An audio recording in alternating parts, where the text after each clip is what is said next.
Who wins that Canelo Bivol fight? What do you make of that fight? Huh? Canelo versus Bivol. What do you make of that fight?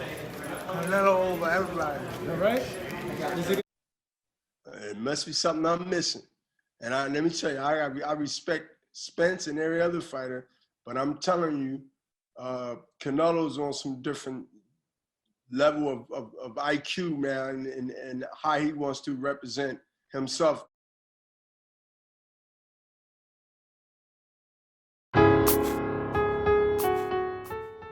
Tom Brown is the CEO of TGB Promotions, who represents Jamal Charlo and Errol Spence.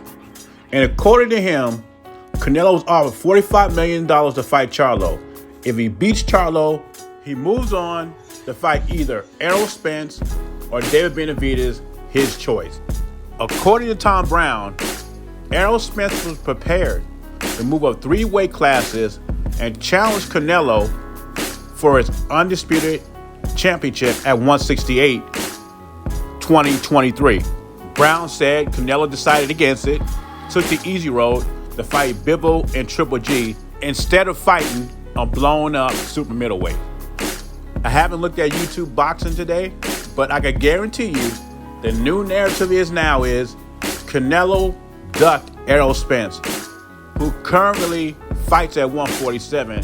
Spence is a good fighter, but they'll blow it out of proportion and say something like, Canelo was offered $55 million to fight Spence, and he turned it down. Spence is the real boogeyman, and that's what they'll say. But answer this question for me. What does Canelo get out of fighting Errol Spence, Benavidez, Charlo, especially Errol Spence, who fights at 147? I get the money part. Errol Spence is from Texas. The population of Latinos in Texas is huge, and it's a very casual, friendly fight. So is Jamal Charlo and David Benavidez. They're very casual, friendly fights. And as a boxing fan, I would still watch those fights. But Canelo as an individual, what do those fights have to offer him? Just money, which he can make on his own because he's a cash cow of boxing. Anyone he fights, he's going to make money. And I feel once he cleans out 175, those fights will still be there. But it does explain to me why Spence wants to have the Crawford fight now, because he thought he had a chance to get the Canelo fight.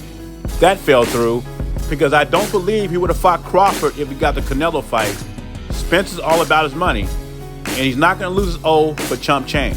Matter of fact, we don't even know he's going to fight Crawford yet. That is just talk.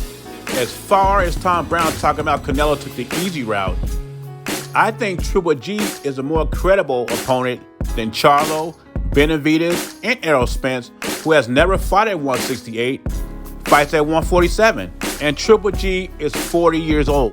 I give major props to Canelo for sticking to the script.